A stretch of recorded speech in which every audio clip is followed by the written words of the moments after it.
जब पेन्तिकोसको दिन आयो, तिनीहरू सबै एकै ठाउँमा भेला भएका थिए। अनि स्वर्गबाट अचानक ठुलो बतासको झोक्का जस्तै एउटा आवाज आयो र तिनीहरू बसेको पुरा घरै भरिदियो। आगोका जिब्राहरू जस्ता तिनीहरू कहाँ देखा परे र भाग भाग भएर तिनीहरू हरेकमाथि बसे। अनि तिनीहरू सबैजना पवित्र आत्माले भरिए र पवित्र आत्माले तिनीहरूलाई दिनुभएको उच्चारण बमोजिम तिनीहरू अन्य भाषाहरूमा बोल्न लागे। स्वर्ग मुनि भएको हरेक देशबाट ईश्वर भक्त यहुदीहरू त्यस बेला यरुसलेममा बसेका थिए। तब यो आवाज सुनेर भिड जम्मा भयो। तिनीहरू आश्चर्यचकित भए, किनकि हरेकले आफ्ना भाषामा तिनीहरू बोलिरहेका सुन्यो। तिनीहरू सबै आश्चर्यचकित भए र अचम्म मानेर भन्न लागे कि यी बोल्नेहरू सबै गालिलीहरू होइनन् र? त कसरी तिनीहरू हरेकले हाम्रा आफ्ना मातृभाषामा बोलेको हामी सुन्छौँ? हामीहरू यहाँ पार्थीहरू, मादीहरू र एलामीहरू र मेसोपोटामियाका, यहुदियाका, कापाडोकियाका, पेन्टस र एसियाका बासिन्दाहरू छौँ। अनि फ्रिगिया, पाम्फिलिया, मिस्र र कुरेनीमा पर्ने लिबियाका कतिपय क्षेत्रहरू र रोमबाट आएका यहुदी र यहुदी मत मान्नेहरू दुवै छौँ। क्रेटका बासिन्दाहरू र अरबीहरू पनि छौँ। अनि हामी आफ्ना भाषामा परमेश्वरका महान कार्यहरूको चर्चा तिनीहरूले गरिरहेका सुन्दछौँ। तिनीहरू सबै आश्चर्यचकित भए र अन्योलमा परेर एउटाले अर्कालाई यसो भन्न लागे, यसको अर्थ के हो? तर अरूहरूले हाँसो गरेर भने, तिनीहरू नयाँ मदले मातेका छन्।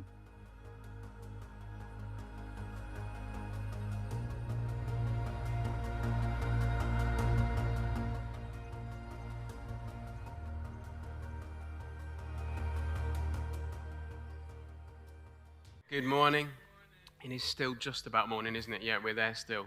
Good morning. My name is Steve. For those of you who I've not met before, I'm part of the team here at FCC, and it's great to have you with us today, whether you're here in the room or joining us online as well.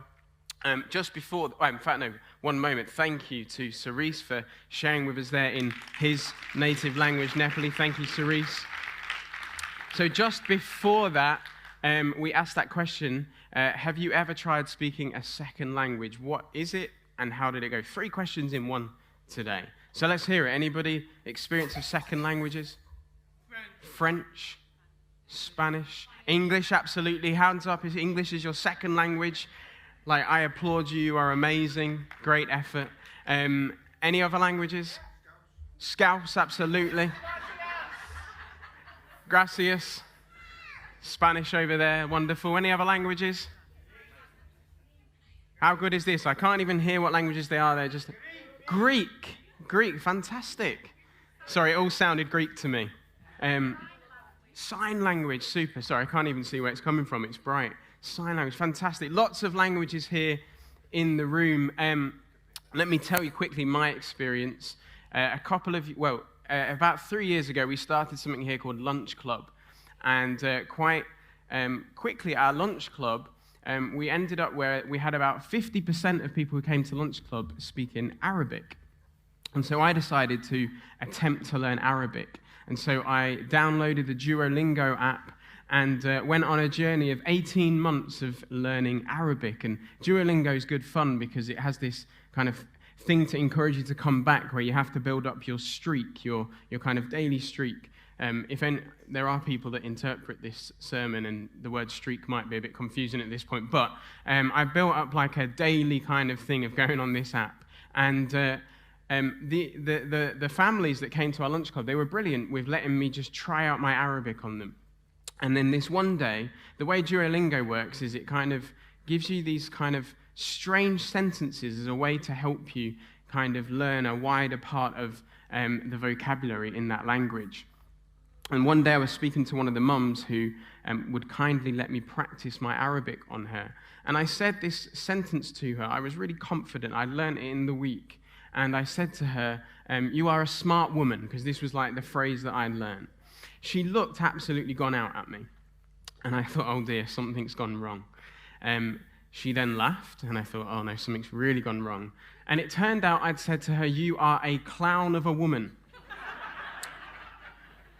So, learning languages, hey, it's not easy, is it? And I really wish that I had made more of an effort with learning a language growing up. Why are we talking about languages? And actually, if you've been with us for the last few weeks, I guess you'll have noticed by now that we've got different languages sharing from the Bible with us. And the reason why we're kind of celebrating languages, if you like, and talking about languages is because something happened in the early church that is both kind of mind-blowing and baffling at the same time. We're in a series at the moment called Roots and Shoots, and in this series we're looking together at what can we learn from the roots of the church, and also at the same time we're believing for shoots of growth like the early church experienced. Although if you read Acts, they went from 120 to 5,000. That might be a bit of a logistical issue, but we're believing for growth, aren't we, church? Yeah, we're believing for growth in our community as we seek to help our community.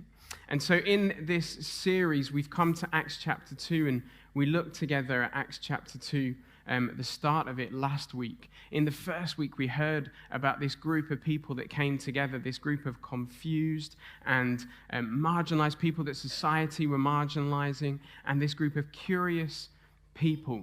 And we've been looking at them, and we looked last week at how the Holy Spirit came. And the Holy Spirit, who's part of the Trinity, the Holy Spirit is God, fell upon these people in a powerful, in a miraculous way. And as we looked at last week, who the Holy Spirit is and what the Holy Spirit does, we saw that he comes and he does so many different things for different people. And it's been so nice this week just to hear about what the Holy Spirit has done in people's lives, the Holy Spirit coming and bringing peace into people's lives and different things. And what we learned together is that the Holy Spirit is for us all today. And so we're believing and continuing to believe that the Holy Spirit wants to come alongside us and help us and to do something fresh in all of our lives. And last week we got up to verse 4 of Acts chapter 2. And so we won't actually read through that together today, but just a quick summary. The Holy Spirit came in a powerful way.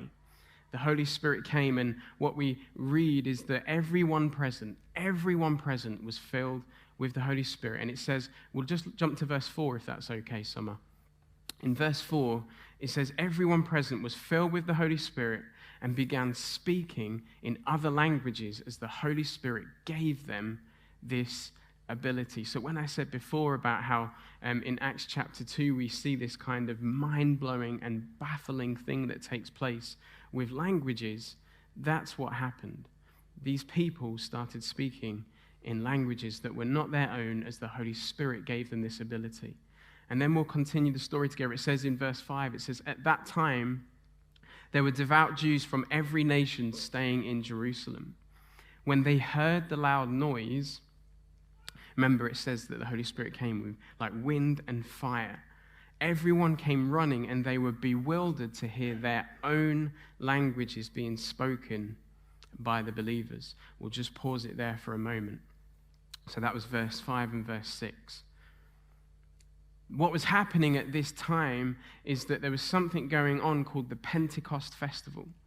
Now, there were 3 festivals in Jewish culture, and in these 3 festivals, many Jews had been dispersed to surrounding nations. But when these festivals took place, the Jewish people would pilgrimage. They'd make their way to Jerusalem. And that's really important for us to understand, because what that means is that suddenly here in Jerusalem, there were many different languages in Jerusalem. Some estimates say that the population of Jerusalem at the time was 100,000. But what they say is that when these Jewish festivals took place, it would go from being 100,000 people in Jerusalem to suddenly about 1 million people in Jerusalem. And so people would come and they'd stay in perhaps a relative's house or They'd book into the Jerusalem Premier Inn, or typically speaking, what a lot of them would do is they'd camp in tents around the city walls. And so Jerusalem has suddenly come alive with many, many people who speak different languages. Has anybody ever been to a festival? Hands up if you've ever been to a festival. Anybody ever experienced the traffic that takes place when Creamfields is on? Around like Warrington, Runcorn there. If you're trying to get through Warrington and Runcorn at the time that Creamfields is on, you just can't. It's an absolute nightmare. And this was kind of like the Creamfields of their day. Kind of. Different. But you see the point here. Probably you don't. But anyway, suddenly everybody is just descending upon Jerusalem. It is crazy busy. And there's all these different languages that are represented. The disciples, this group of people that we've been looking at, who made up and started the early church, they would have spoken in a language called Aramaic. And Aramaic is the same language that Jesus spoke. It was a common language of the Galilee region. They probably would have also spoken Greek, which was the political language of the Roman Empire. So I don't know who it was that said Greek, but how good is that? They would have spoken Greek as well, which was the Roman Empire language. And then maybe some of them would have spoken Hebrew as well from their training in the scriptures if they'd had that growing up. But what's really important for us to understand is that the languages that we see that they were suddenly able to speak in, it wasn't Aramaic, it wasn't Greek, and it wasn't Hebrew. These were languages that they did not speak. And this group of festival goers that we see had arrived in Jerusalem were suddenly able to hear their own languages spoken. This was the miracle here of Pentecost. A group of Aramaic speakers suddenly speaking in these new languages. They didn't have GCSE lessons in how to speak like a Parthian or an Elamite. They didn't have access to Duolingo's latest course on how to speak like a Cretan. This wasn't the result of taking a Rosetta Stone course in Egyptian. Anybody familiar with Rosetta Stone, or is that just like a really old reference? A few of you. I once convinced Ruth to let me buy a Rosetta Stone CD-ROM of how to speak Hebrew. She said, you won't use it, you won't. I was like, I will. She was right. But this wasn't Google Translate. They didn't have the Say Hi app that we talk about here on a Sunday. This was a miracle of languages as the Holy Spirit gave them this gift. Let's just finish this here and see what it says happened. It says in verse 7, they were completely amazed. How can this be? They exclaimed. These people are all from Galilee, and yet we hear them speaking in our own native languages. Here we are, Parthians, Medes, Elamites, people from Mesopotamia, Judea, Cappadocia, Pontus, the province of Asia, Persia, Pamphylia, Egypt, and the areas of Libya around Cyrene. Visitors from Rome, both Jews and converts to Judaism, Cretans and Arabs. And we all, this is like the key here, we all hear them speaking in our own languages about the wonderful things that God has done. They stood there, it says, amazed and perplexed. What can this mean? They asked each other. And I love this picture that Luke, who wrote Acts, gives us here of this group of people who are just stood around in absolute awe and amazement at what has just happened. They can hear their own language being spoken. And so I think that the miracle of Acts 2 is that people heard about the good news of Jesus being spoken in their own languages. That's the miracle here of Acts chapter 2. People could hear their own languages being spoken. Now, those of us for whom English is our first language, we possibly don't really know what that feels like because we live in a nation where English is the majority language. Maybe you've been on holiday abroad somewhere and you've had that real sense of relief when somebody says, it's okay, I speak English too. But, there are many in our church family who do know what it feels like to not have your first language spoken kind of in the majority. And so let's just try and picture for a moment what it must have felt like for this group of people who had come to Jerusalem for this festival, and perhaps they were hearing a lot of things in a language that they didn't understand, but then suddenly they heard the good news of who Jesus is in their own language. And there are a multiple of languages represented amongst Foundry Community Church, and I love that. I wonder if there's anybody here who knows what this means. Now, bear with me for a moment.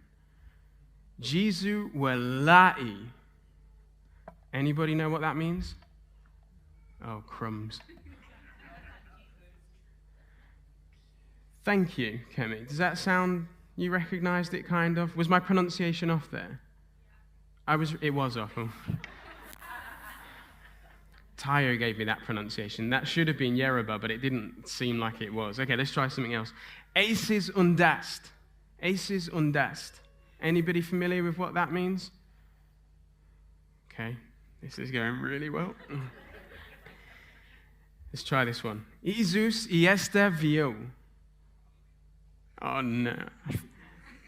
Have I murdered it? Have I really ruined that one? Okay. Oh dear, this was not how I thought it would go. Let's try this. Jesus Jawi. Oh no, I'm getting blank looks everywhere. Did that not mean anything to you, Nelly? No? Yes, it made sense. Okay.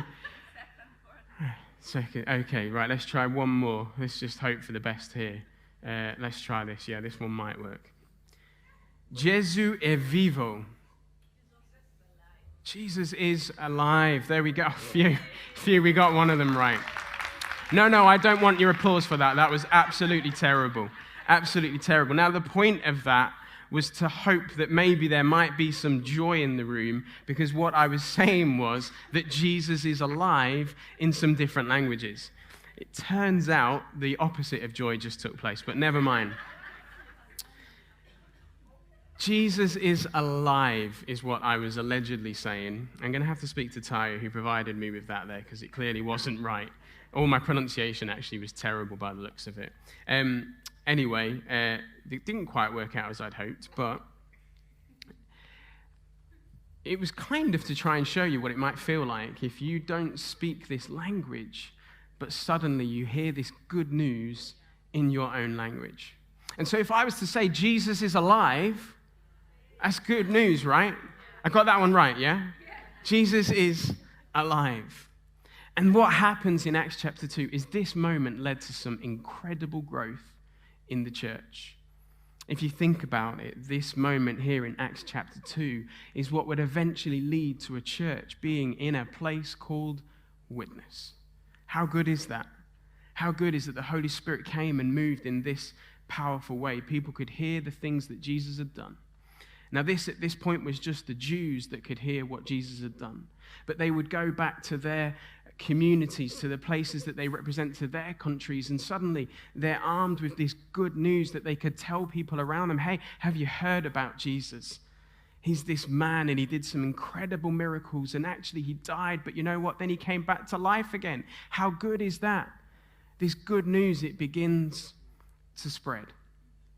As we look at the miracle of Pentecost, I like what a Baptist minister and author called Asoba Otavi says. He says this, he says, it is important to remember that the Christian message is not bound to a single language. Now, maybe some of you knew that, and you're thinking, well, yeah, that's a really obvious thing to point out to us. Maybe, though, some of us need to be reminded today that English isn't the original language that the gospel was spoken or written in. Something that started out in Hebrew, in Aramaic, in Greek, literally exploded in its reach as the Holy Spirit came in power and filled up the early church. In a moment, this church went from being confined to an upper room, confined to this group of Aramaic speakers, and suddenly it would go to the ends of the earth. And I love how our church is made up of so many different nations, so many different tribes, cultures, and languages. So many people who are so gracious when we try their language, but we mess it up. I love the mix of cultures that we have represented amongst us as a church. There's so much richness to learn from one another and our different cultures. And Asoba goes on to say this in his book. He says, our different cultures shape the way we see the world and read and interpret the Bible.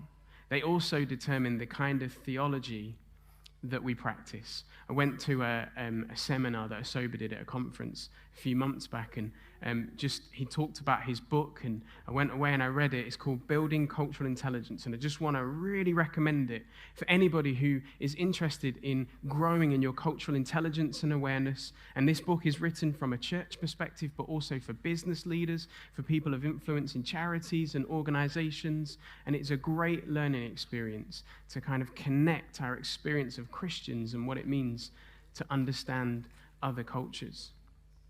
But the point he's making here is so important, because as we have this incredible mix of diversity and ethnicities in our church family, it's important to remember that we don't all read the Bible in the same way.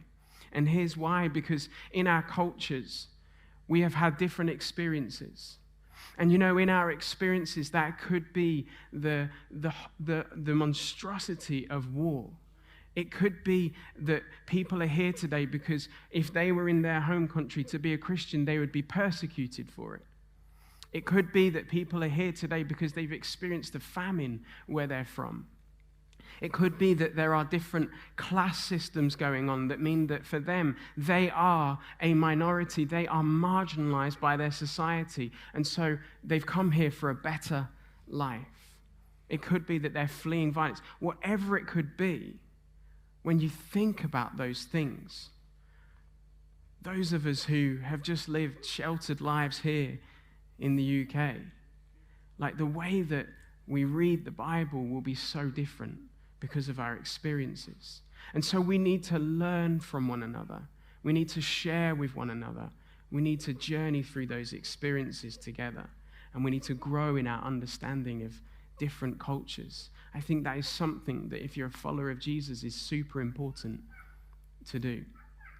And let me say, on behalf of us as a lead team, it's something that we are aware as a church that we need to get better at.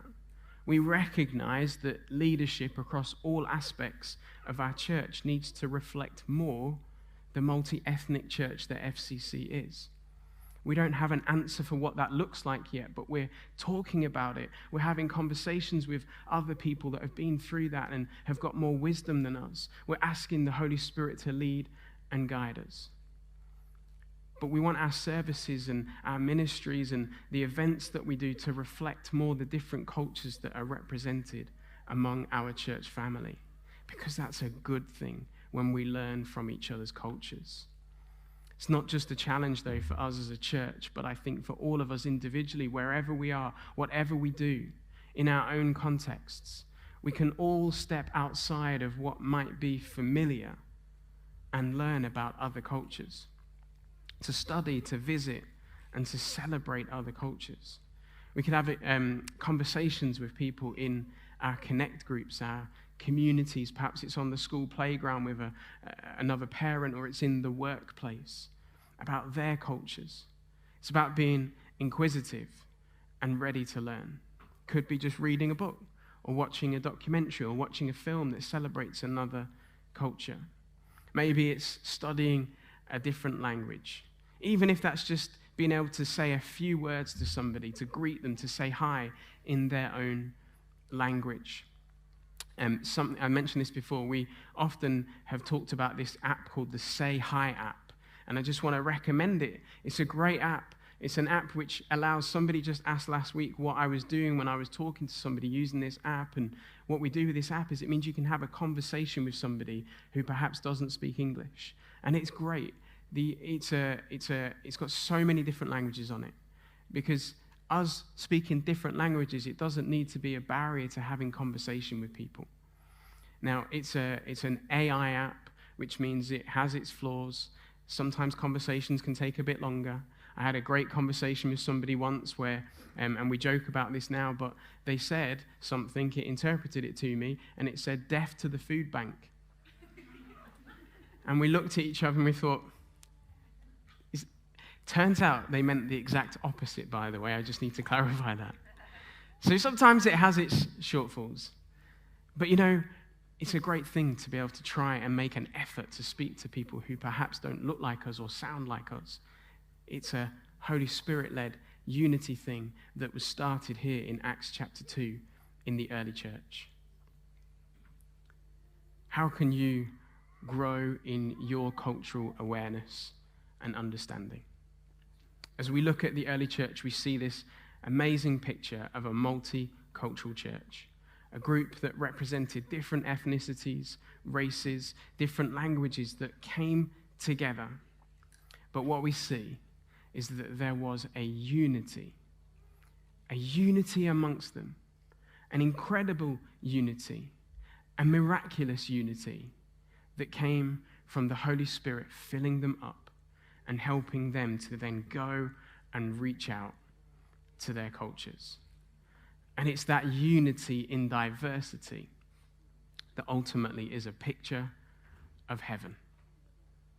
And if we can find that unity amongst us here at FCC, then it can be a great example to our children, to our families, to our places of education, to our work, to our communities, and the surrounding areas.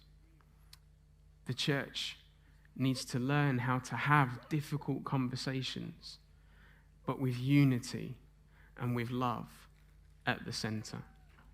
And in the early church, we've got a great example of this being played out. This is our roots, the unity that comes from the Holy Spirit. And we need to show the world, and we need to show our communities that we can coexist with one another. There can be differences, but those differences don't mean that one race or one culture is better than the other. It's just that there's differences, and we can celebrate those differences together. We can celebrate each other's cultures. I think that the church is positioned to tell a better story, and that's why we need to have these conversations. It's about allowing the Bible to give us a vision for the church. It's about looking at Acts chapter 2 and seeing this unity that came amongst different cultures. It's about looking at the end of the scriptures in Revelation 7:9, when it talks about the different tribes and languages being there before the throne of God, worshiping together. A multi-ethnic, diverse cultural church is a great picture of what heaven will be like. And so we need to embrace it, and we need to grow in what that looks like. In Acts chapter 2, we've looked together today. It shows us that the Holy Spirit shakes up the church, spreading the good news to the end of the earth. And we're going to just jump forward somewhere, if that's okay, to our map. Because what happens then eventually after Acts chapter 2 is that the good news arrives in Nepal. It arrives in Iran.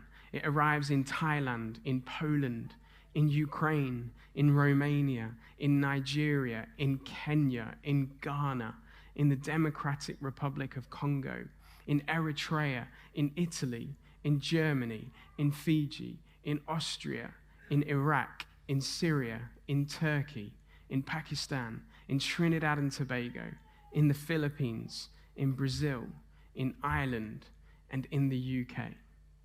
And if I've not mentioned the culture that in Greece, if I've not mentioned the culture that you represent and you're here with us today, then I'd love to hear from you. But that's a map of what Foundry Community Church looks like around the world, represented here among us in our church family. We ask the Holy Spirit today to help us to grow in our cultural awareness, that his unity would come among us.